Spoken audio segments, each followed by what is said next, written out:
Al contrario de lo que muchos modernistas postulaban acerca de la muerte de la religión, nosotros vemos un revival de esta en medio de nuestra sociedad.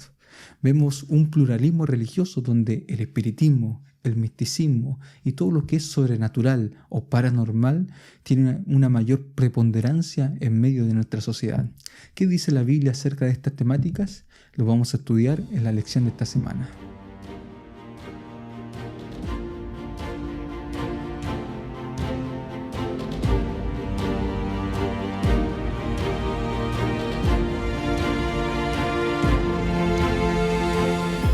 Hola a todos, bienvenidos a Escuela Sabática Simple. En este lugar estudiamos la Palabra de Dios. Les habla el pastor Esteban Díaz y estoy contento de que nos podamos encontrar esta semana para poder estudiar estos temas que son tan importantes, para poder estar preparados para el engaño satánico final.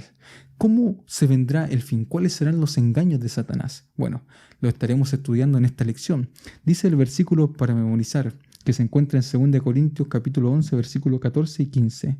Y no es maravilla, porque el mismo Satanás, como dice acá la palabra de Dios, se disfraza como ángel de luz. De esa manera engaña a las personas.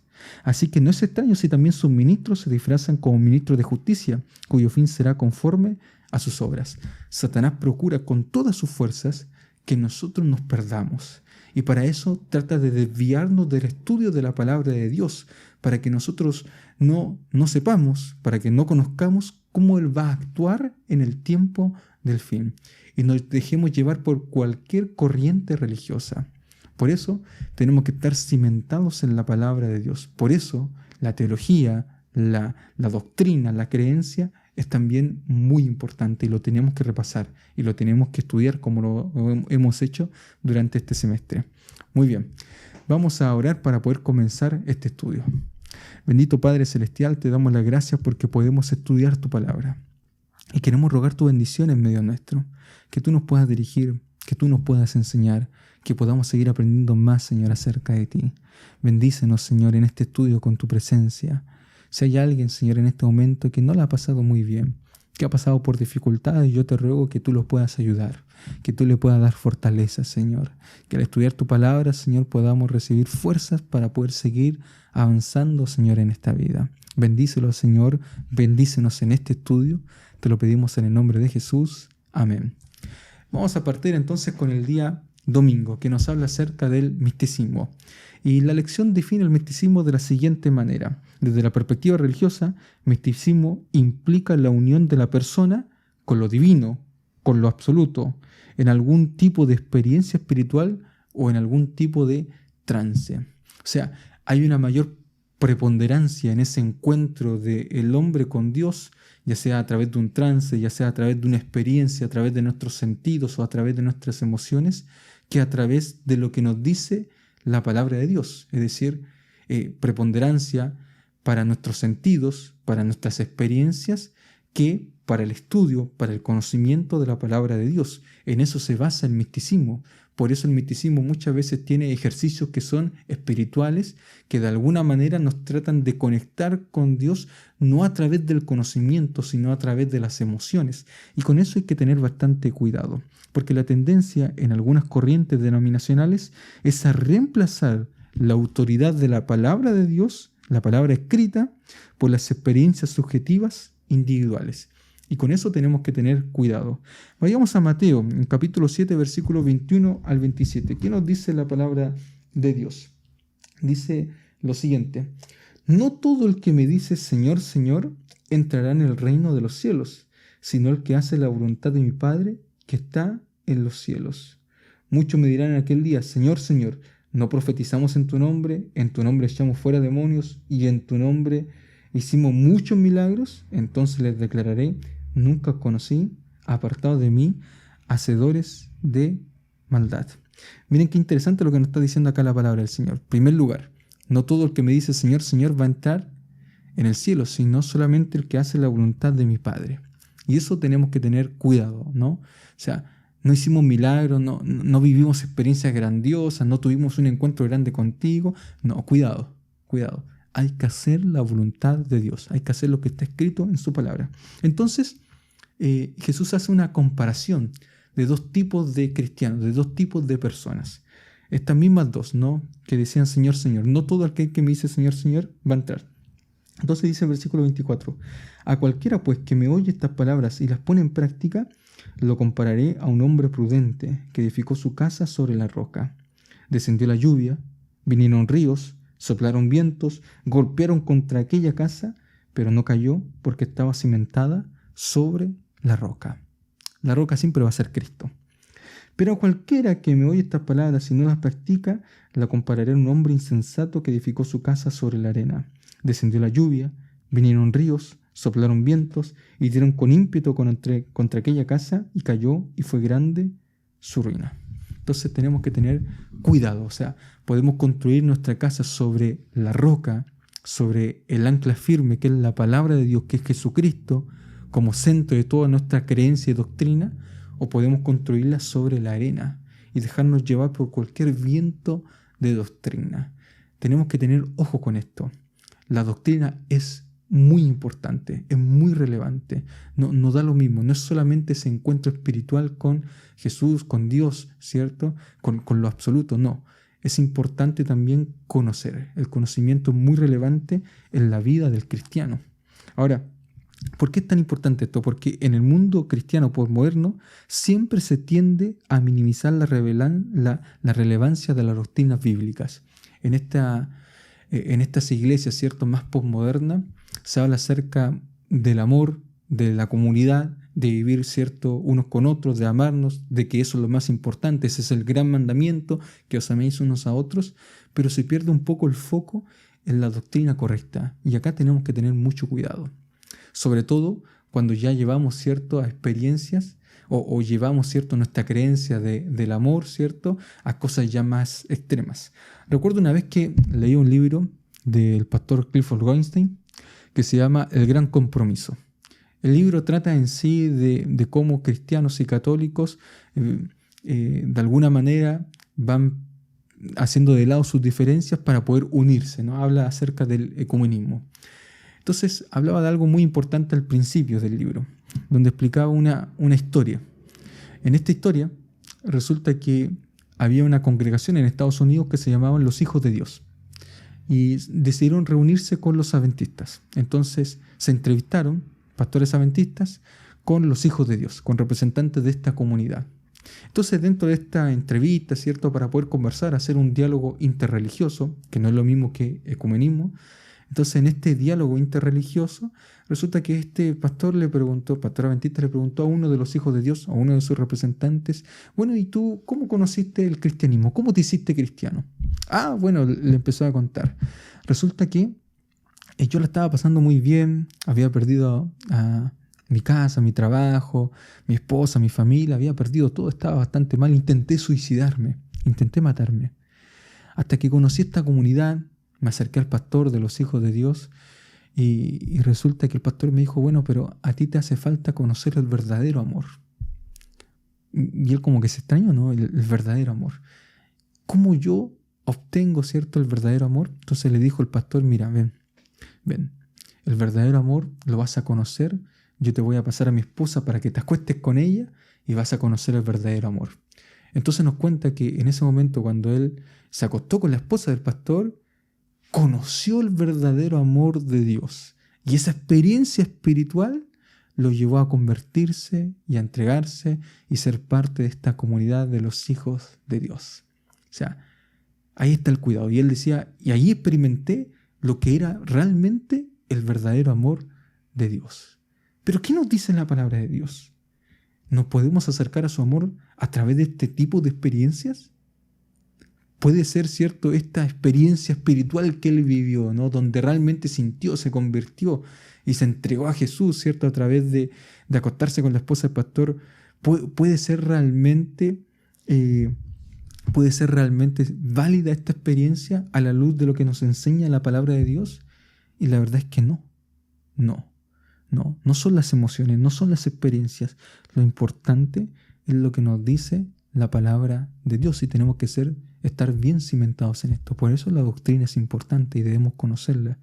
Las experiencias son válidas cuando están fundamentadas bien en la palabra del Señor. Ojo con eso.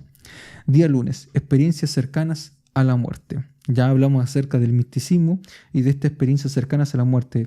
Raymond Mood nos decía en la lección de escuela sabática, en su libro Vida después de la vida, nuevas investigaciones sobre el fenómeno de la supervivencia hasta la muerte física, presentó los resultados de un estudio de 5 años en más de 100 personas que experimentaron una muerte clínica y revivieron. Ojo, muerte clínica, ya no muerte física.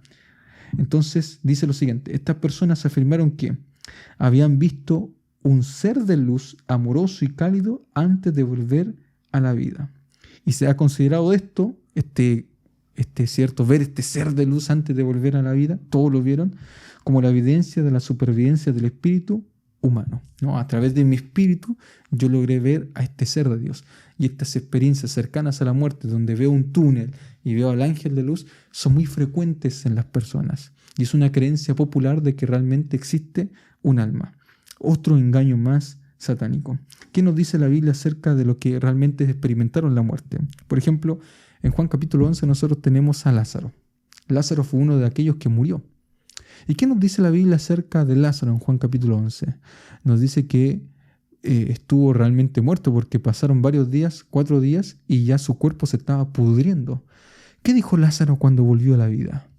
¿Contó que se fue al cielo, se fue al infierno, pasó por un purgatorio o no dijo nada? Y así todos los que revivieron por el poder de Dios, ninguno dijo nada. Porque realmente cuando mueren caen en un estado de inconsciencia. Nadie contó qué pasó después de la muerte. No había nada que contar, porque de lo último que se acordaban eran, cierto, de cuando estaban seguramente un poco antes de morir. No se acordaban de nada. Cayeron, cierto, su conciencia cayó completamente en el olvido. No hay nada que contar.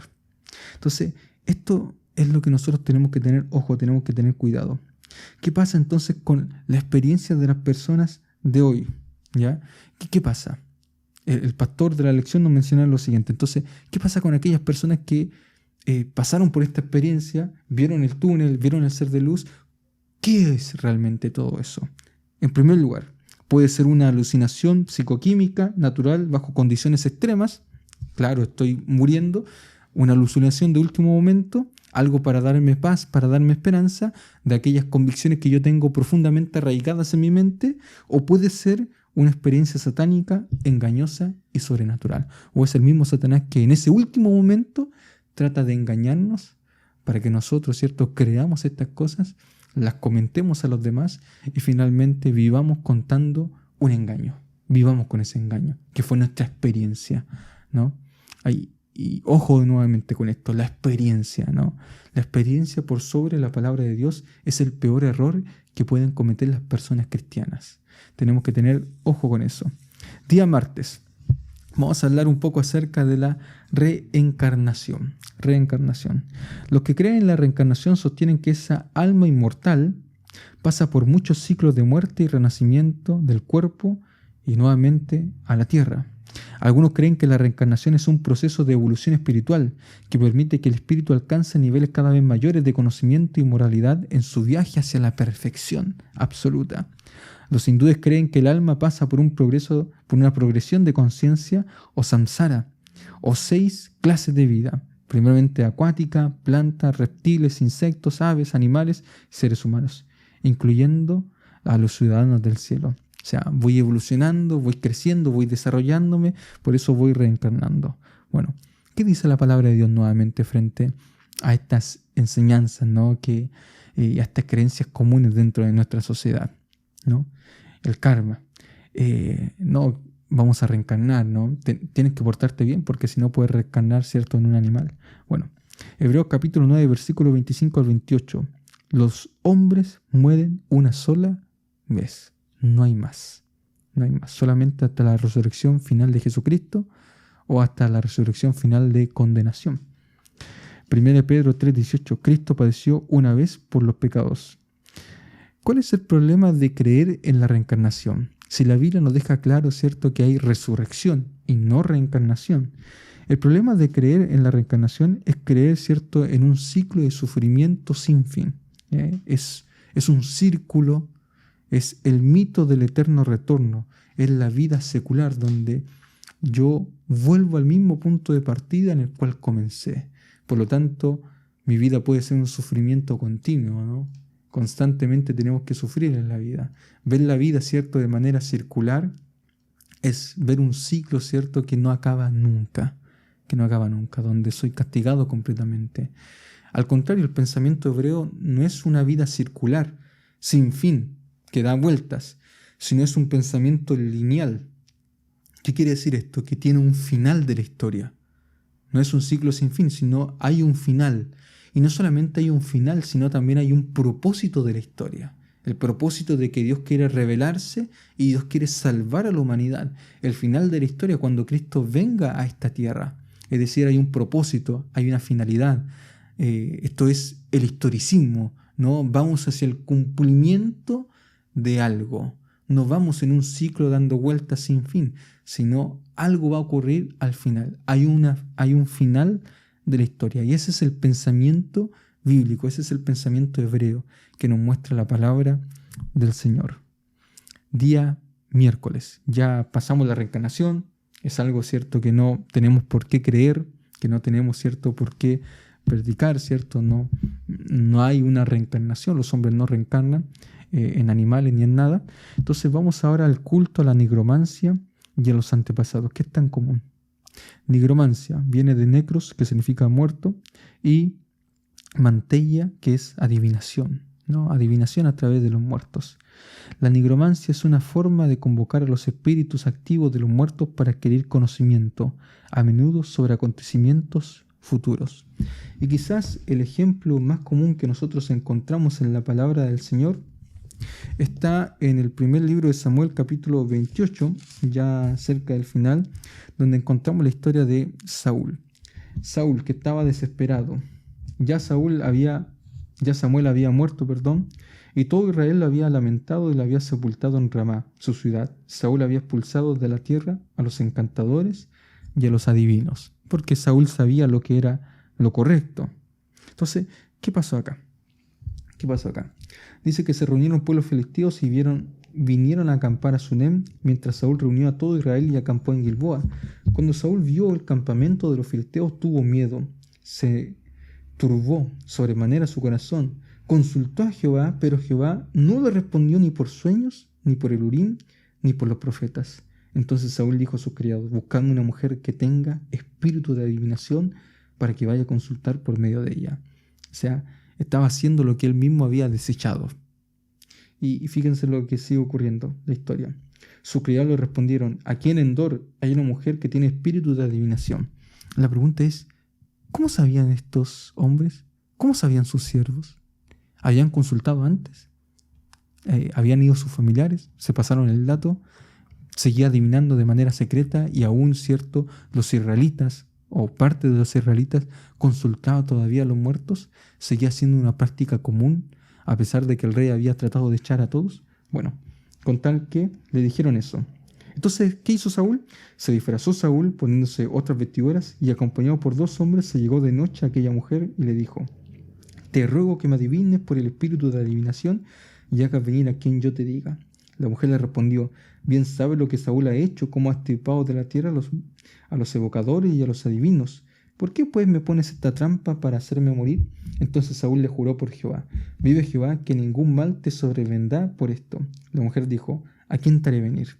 Hazme venir a Samuel, respondió él. Al ver la mujer a Samuel, lanzó un grito y dijo a Saúl: ¿por qué me has engañado? Se dio cuenta, ¿no? Pues tú eres Saúl. Seguramente ahí Satanás se le presentó y se dio cuenta de la verdad. No temas, que has visto, le respondió él. He visto dioses que suben de la tierra, dijo la mujer a Saúl. ¿Cuál es su forma?, le preguntó él. Un hombre anciano viene cubierto de un manto, respondió ella. Comprendió Saúl que era Samuel y cayendo rostro en tierra hizo una gran reverencia. Samuel dijo a Saúl, y acá vemos esta experiencia: ¿por qué me has inquietado haciéndome venir? Y Saúl respondió: estoy muy angustiado, pues los filisteos pelean contra mí. Dios se ha apartado de mí y ya no me responde ni por medio de los profetas ni por sueños. Por eso te he llamado, para que me digas lo que debo hacer.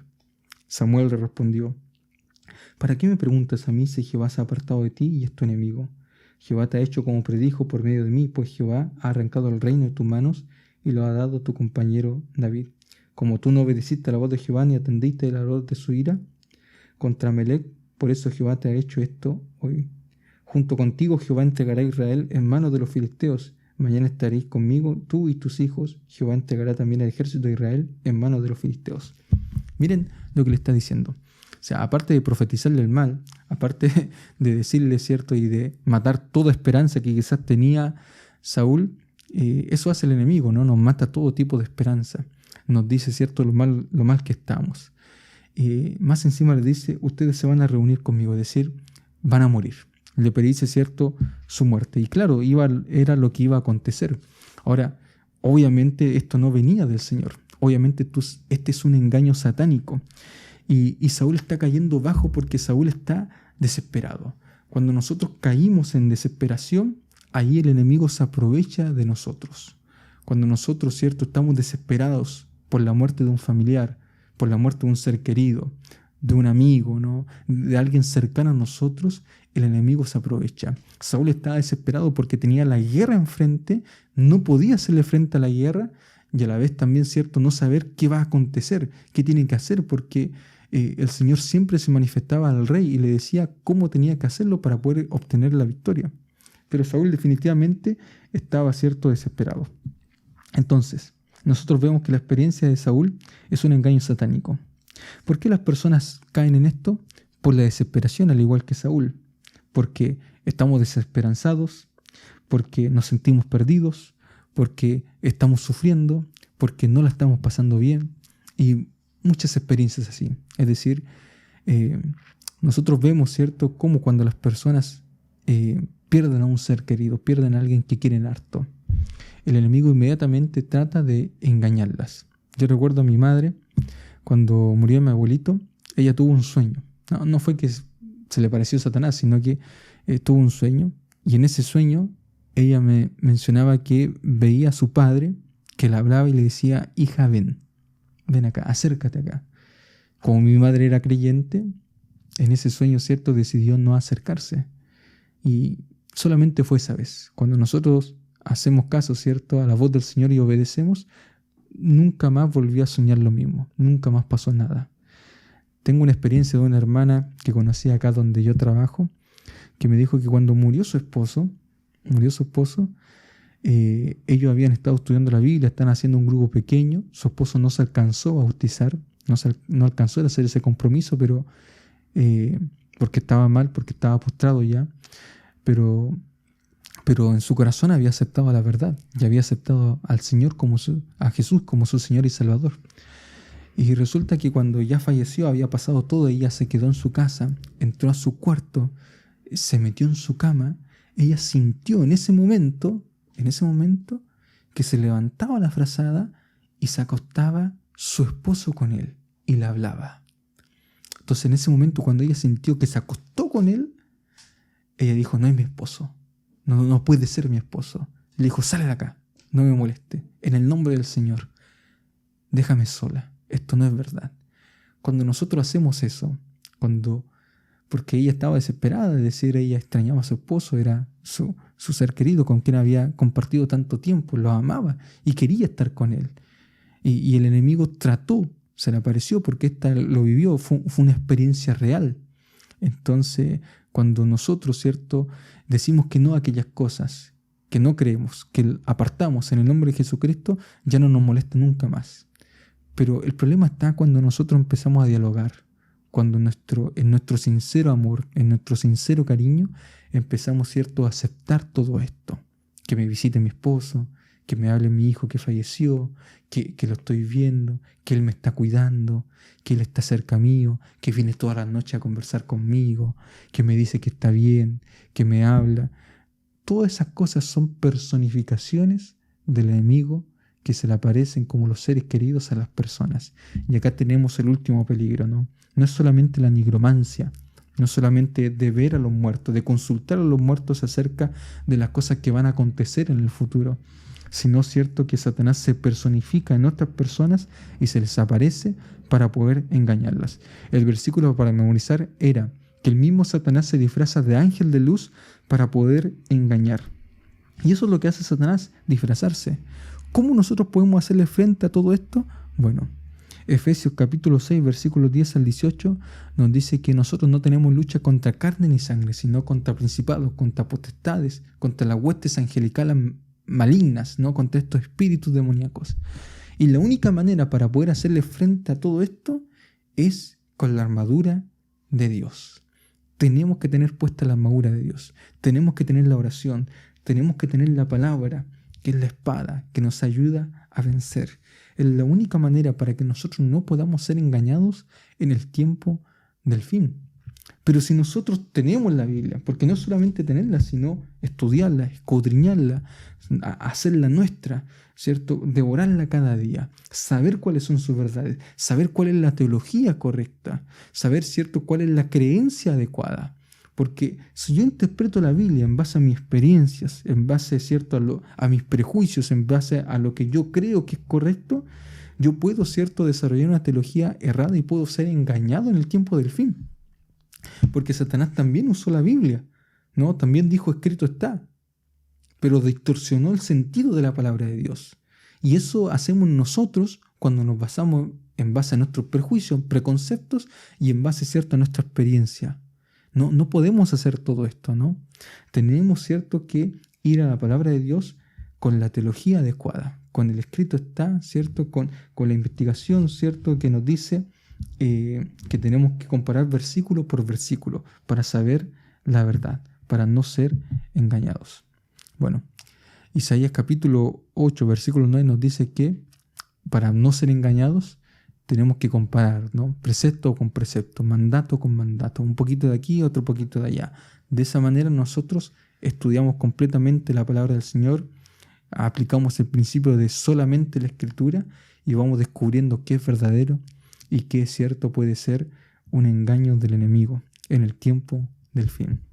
Querido amigo, querida amiga que me estás oyendo, tenemos que estar preparados porque el enemigo va a hacer todo lo posible, hasta lo imposible, para que nosotros seamos engañados. Se va a aprovechar en esos momentos y circunstancias. Va a engañar nuestros sentidos, va a engañar nuestras emociones, va a engañar inclusive nuestra razón.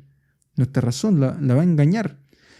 Pero la única manera para que nosotros podamos estar firmes y seguros, como dijo Lutero, es que nuestra conciencia, nuestra razón, esté cautiva en la palabra de Dios, esté firme en la palabra de Dios. Es la única manera que cuando vengan los ríos, cuando vengan los mares, cuando vengan los vientos, nuestra casa permanezca firme, porque tenemos una fe sólida, una creencia sólida, una teología sólida en la palabra de Dios. Que Dios te bendiga en este día, que Dios te acompañe y que podamos, ¿cierto?, estar firmes, cimentados en la palabra del Señor. Un abrazo grande. Nos vemos la próxima semana.